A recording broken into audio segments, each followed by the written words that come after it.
amazing tonight. Nice to see you. Oh my God. So welcome to my childhood home. This set reminds me of the house I grew up in. This is the most 𝗲𝗲. A lot of people ask me, what does 𝗲𝗲 means? Nothing. It's my own made-up word for this. Persian rugs. In a Persian household, there's Persian rugs everywhere. You walk in the living room, the walls, we have Persian rug. You go in the bathroom, the shower drape is a Persian rug. You go to the computer, the little mouse pad is a cute little Persian rug. You can do anything you want with a Persian rug, but you can't walk on it. We bought another rug to put on top of the Persian rug.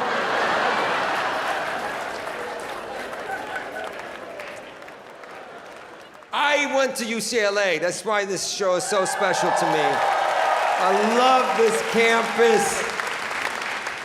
I'm a Bruin, and I tell you, it's so special to be back. I was in college here, and we had a little small student organization, and when kids moved here from Iran, we all helped the kid to get adjusted. Somebody would show him the campus, somebody would help him pick his classes. My role in the student organization was to take the kids and play sports with. That was my thing, show them, have some activities. And every Persian kid that ever came from Iran, when you'd ask them, are you good at anything? They would say, yes, I'm the best. It's a cultural thing. I never forget, this kid, Hassan, moved to US, and I said, Hassan, you like to play basketball? He goes, yes, I am professional basketball player. I said, really? He goes, yes, I am the best in Iran.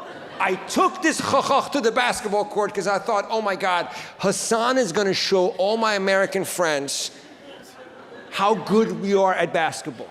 We get to the basketball court, Hassan changes, he's wearing short shorts. He's wearing shorts so short, I couldn't believe it. He's wearing like Larry Bird 1960s short. Hair, poof. His left nut sticking out of the shorts. I'm like, oh my God, Hassan, what is this? We start playing. I couldn't wait to pass the ball to Hassan. I couldn't wait, I was so excited. I get the ball, I pass the ball to Hassan. Hassan grabs the ball. Hassan disrespects the game of basketball in a way that in the history of basketball, it's never happened before. Hassan shits on basketball like I've never seen before. He grabs the ball, he starts dribbling, he's bouncing with the ball. He's literally with the ball going, okay, let's go. I'm like, Hassan, what are you doing? Hassan is jumping, and nobody knows how to guard this guy. It's like, what? And that's the moment also I realized we make certain noises that only Iranians understand what it means. Every time Hassan got fouled, he goes, eh.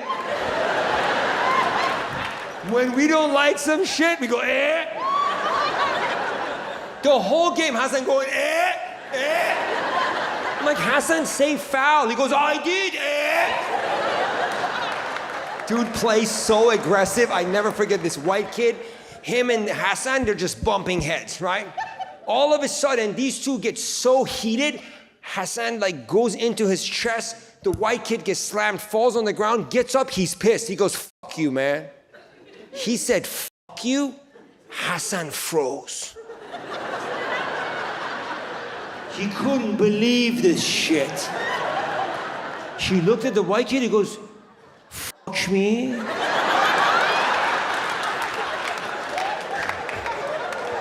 The white guy goes, yeah, fuck you, man. He goes, you want to fuck me? He double checked. And then he goes, no, no, no, no, no, no, no, no, no. Me fuck you.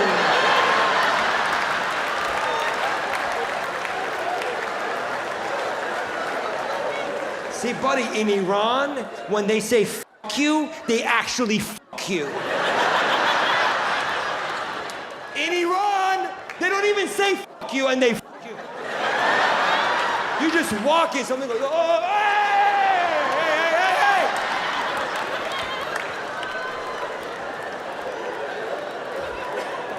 Hassan took that shit literally, bro. Now the game is so intense. Hassan is pissed. Buddy, the game goes bananas. He's playing. Next thing you know, ball hits the rim. It goes up. They both jump for a rebound. Holy moly, I couldn't believe this shit. We're in the middle of UCLA campus. Hassan goes for a jump.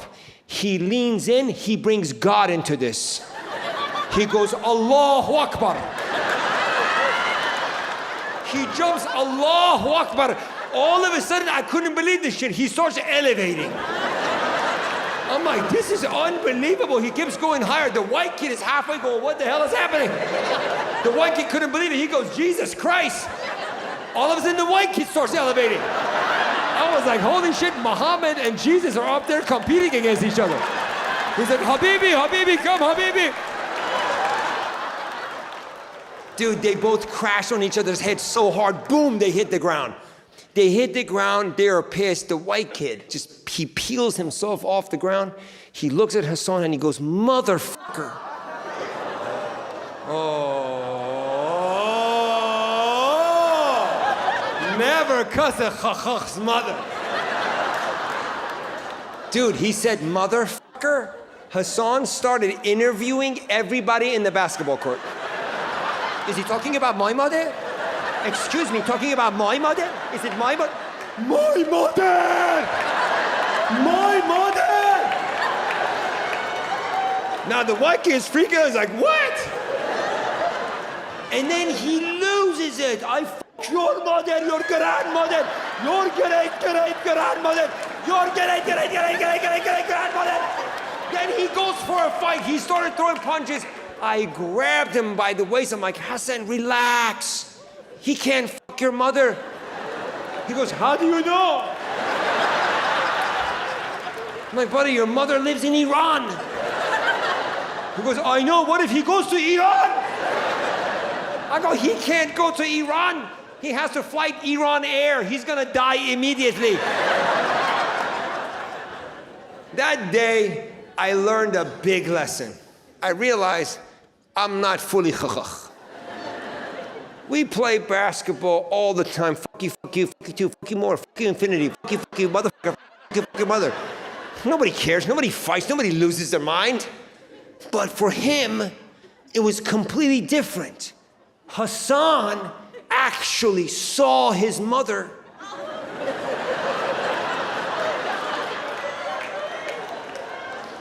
Being pounded by this white guy. It was very different. She saw the kid knocking on her. Hi, are you Hassan's mother? It's like, yes, it is me. He's like, it is the time. I am not ready. It doesn't matter, Mom, we gotta go now. That's what Hassan saw. You see, it's a matter of perspective. That's the day I realized, you know, we come from different places, we see things differently. And we should never give anyone the power to make us that upset by using a couple of words. We should never give anyone the control to hurt us that bad that we lose our minds. And I love how everybody's clapping. Yes, but it's hard to do this. It's easier said than done. Yeah, all of you guys driving on 405 and somebody gives you the finger, what do? You call your job, I am quitting. I'm a civil engineer, I'm quitting today. I'm following this asshole. You follow the guy, fuck you more. You drive all the way up to San Francisco just to cut this guy off 5 more times and come back to LA. We're all guilty of it. Me, personally, it's happened to me. I never forget this guy in front of a bunch of people called me motherfucker, and he enunciated. It hurt even more. He goes, motherfucker. And I got mad, and I was gonna say something back immediately, and as soon as I was getting mad, all of a sudden, I thought of Hassan. And as soon as I thought of that, I just immediately calmed down. And as soon as I calmed down, I look at the guy, all of a sudden I see him for what he is. He was a really good-looking guy. Wow. My mother, she's been single for 40 years. My mom would love a man like that. You know how delighted my mother would have been to be with this guy? I was like, holy shit. The first thing I said, I was like, sir, you better be the man of your word. He was so confused. He goes, what? I said, you better show up. I said, what about you? Is your mother single? He goes, yes. I said, okay, I'll return the favor.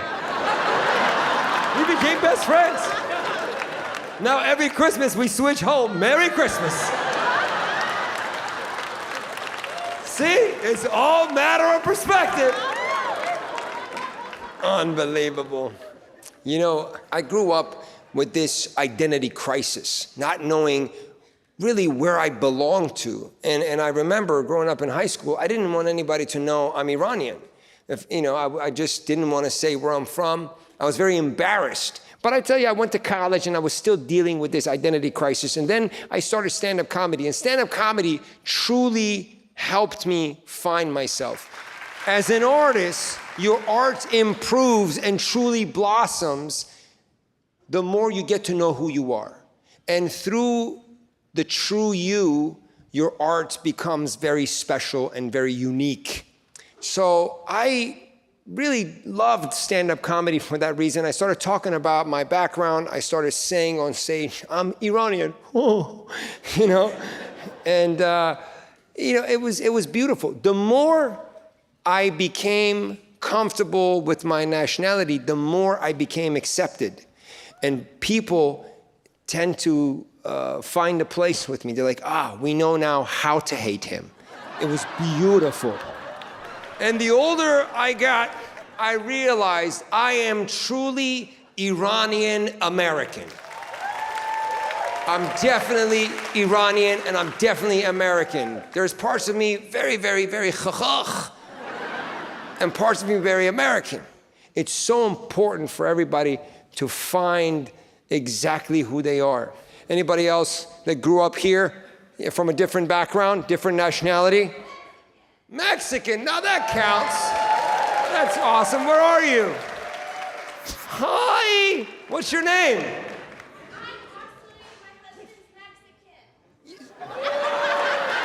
You're speaking on behalf of your husband representing Mexico?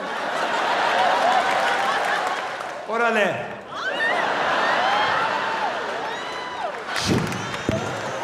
She was like, Mexican. I got this. Mexican. Good for you, buddy. What's your name? Oscar, I love it, buddy. And how long you guys been together? Oh, wow. Congratulations, honey. Which one of you guys was illegal? You were illegal? The Persian chick was illegal? Oscar got your green card?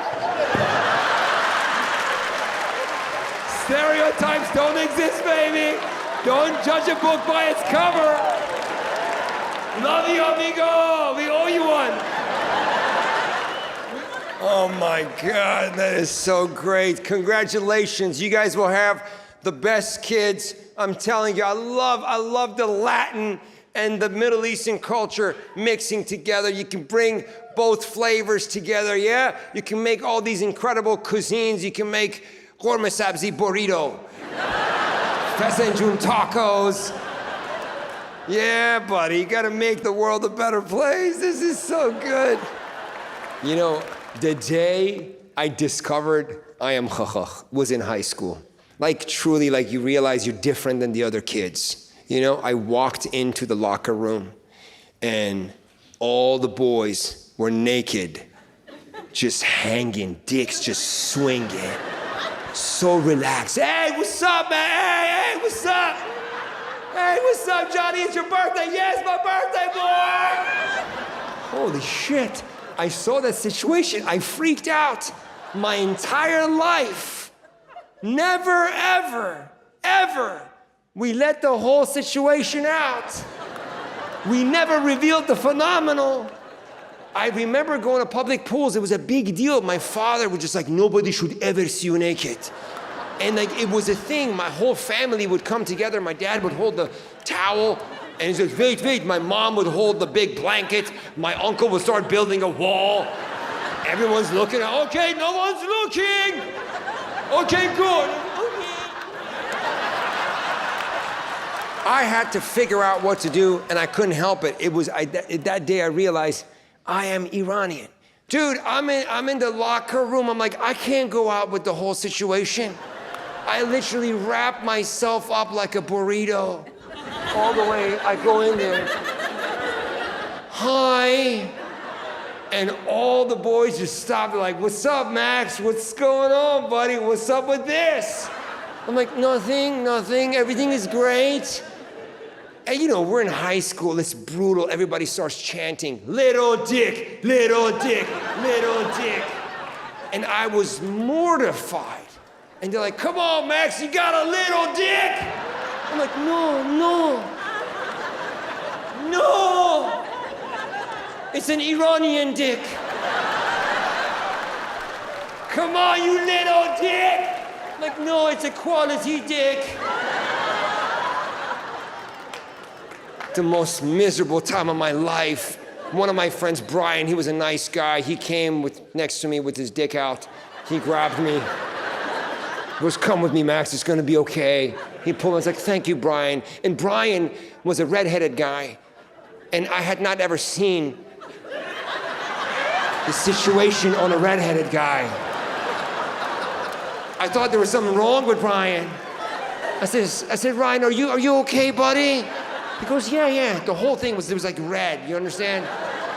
Hair was red, down here, red. He had a little red dick. It looked like Cheetos. It literally looked like Cheetos, not like puffy Cheetos, like a skinny ass Cheetos. Skinny ass Cheeto dick. Since high school, I have not eaten Cheetos. I see a bag of Cheetos, I think it's a bag of Brian's dick. The traumas of high school. My God. You know, it's like you as a kid, you just try to fit in. All your life, you try to fit in. I couldn't even fit in my own household. You know, I really grew up with my mom and my two sisters. You know, my dad was hardly ever around, and my mom and two sisters, like, it was just a bunch of women in my house. I had to wear a bra just to fit in. Iranian mothers, they're so OCD. Yeah, that's why all Iranians are so OCD. My mom is constantly like, oh, this is not clean, clean this, clean it again. You don't know how to clean. Like, nobody else knows how to clean but my mom. She's like a professional at this shit. We have a cleaning lady that comes to her house every Tuesday at 9 a.m. My mother wakes up at 7 a.m., starts cleaning. We go, Mom, what are you doing? She goes, she's coming. The house looks terrible. I'm like, what are you talking about? And then the cleaning lady comes, my mom starts coaching it. That's not how you clean. You clean like this, let me show you. Like, what are you, a cleaning coach here? We take this shit way too seriously.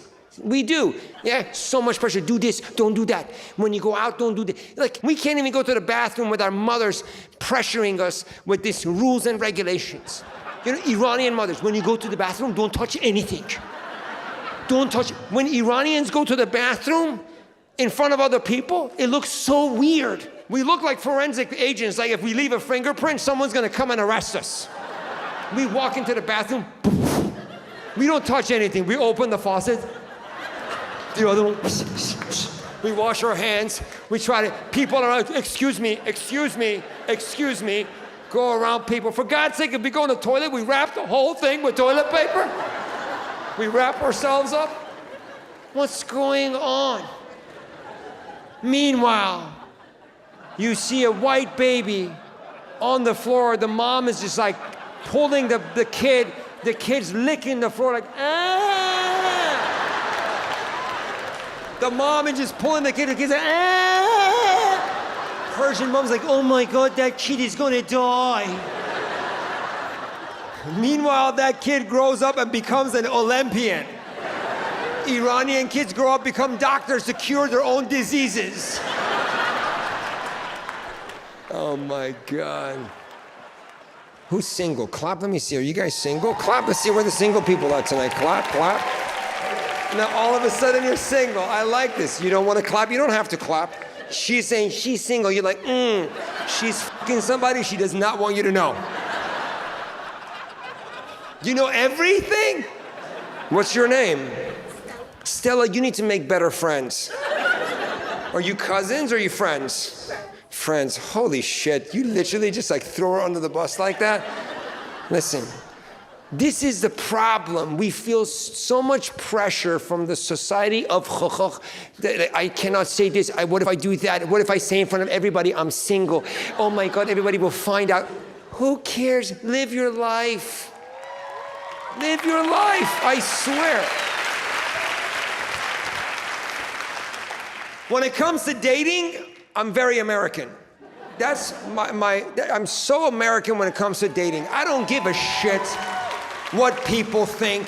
I date whoever I want to date. I'm on dating apps. I go out, meet people. I love dating whoever I like. I don't care if it's Iranian, if it's non-Iranian, yeah? But the way of dating, all ethnic people date under so much pressure. You know what I'm talking about? And there's this whole thing where like, we do like, oh, Max, we found this very good girl. You should marry her. She's a good girl. Yeah? Oh, this guy, very good guy. Marry this guy, good guy. Yeah, this is the whole thing. Good guy, good girl. I don't like good girls. I like bad girls. The badder, the better. Good girl is such a thing. I want a very good girl. I found very good girl. It's such an insecure shit. Every that wants a good, very, very, very good girl is because they're thinking the girl and the whole world is about to cheat on them.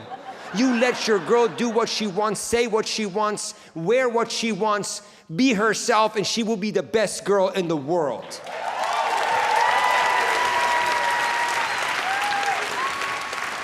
Good girl. Who wants to go out with a good girl, man? You know how boring good girls are? I've had the experience. It's enough.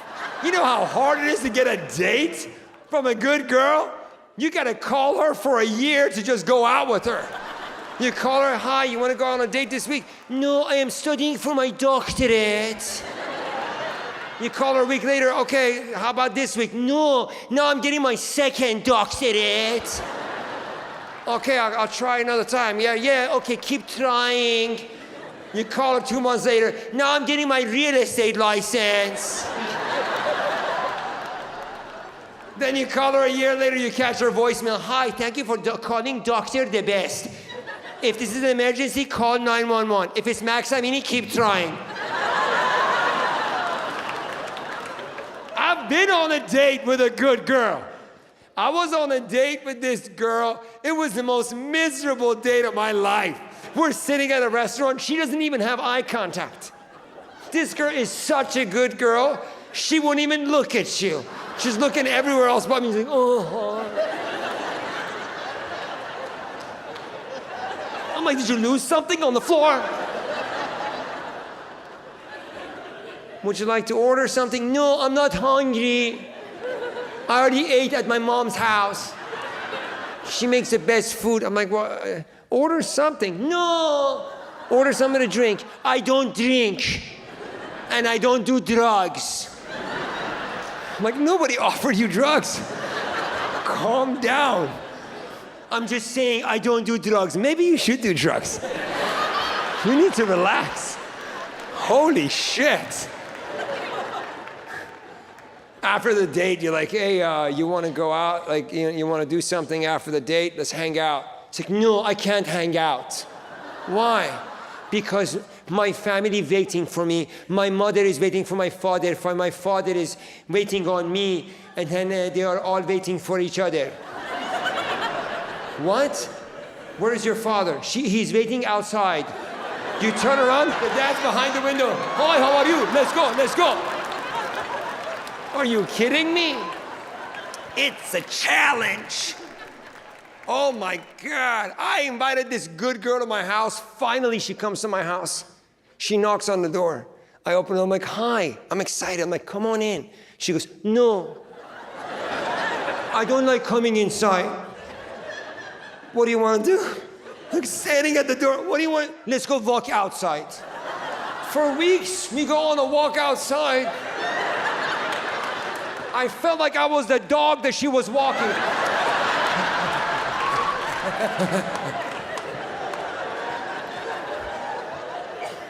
Let's go, Max.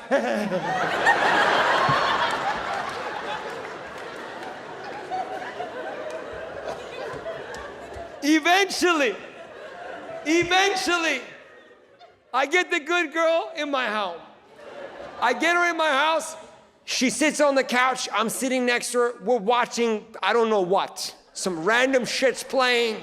And she is talking, yeah, I got my first doctor degree. And then the professor goes, oh my God, you're the most smartest person in the world. And I said, I know, but I speak also 1,800 languages. And she's just babbling, and I can't hear a word she says. Because as a man, I have a duty. And that is to make the first move. And I'm like, when is she gonna shut the hell up so I can go in for a kiss? Blah, blah, blah, blah, blah, blah, blah, blah, blah. So I go in for a little kiss. As soon as she just like opened her mouth, I went, I went in for a kiss, As soon as I went for it, she goes, ew, ew. You know how shitty that feels? Ew. I was like, what happened? She's like, nothing, try again. Oh, okay. We started making out. Oh my God, her tongue was so long, I couldn't breathe. She tongued me. I was going out of breath. She's like, don't worry, I will give you CPR. I am a doctor. Now I'm trying to catch my breath. Now I'm going for second base. I'm trying to take her shirt off. You know what kind of shirts good girls wear? This shirt had more buttons and zippers and hinges. The whole thing was so complicated, you had to be an engineer to solve the puzzle. I'm trying to breathe and open the thing at the same time.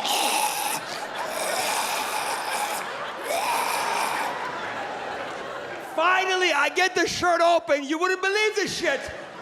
There is 3 more buttons right here. 3 more buttons here. I go, what is this? There was a lockbox with a code on it. I said, hey, what is the code? She goes, I don't know, my father has it.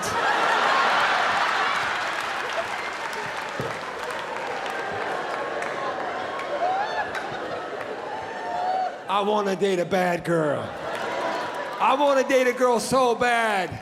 She comes to my house, she breaks the door. Where are you? Bring that little dick. It's not little. Unbelievable. I want to learn some shit. Bad girls teach you shit you didn't even know. Yeah. Hell yeah. Now, are you still single or not? Oh my God.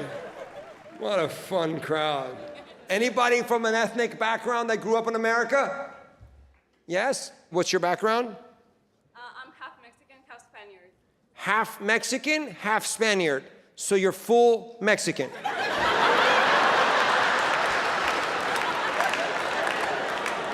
I was like, let me explain to these Asian girls. You know, like how for you guys, me, and all of these, we're all the same. Spaniard and Mexicans to us the same. This is a really nice mixed audience. What's your nationality? I'm half Filipino and half white. Half Filipino, half white. That's cool. And who is this? My cousin? That's your cousin. What's your name? Mariette. Mariette. Yeah, what do you do? Product developer. Product developer. For what company?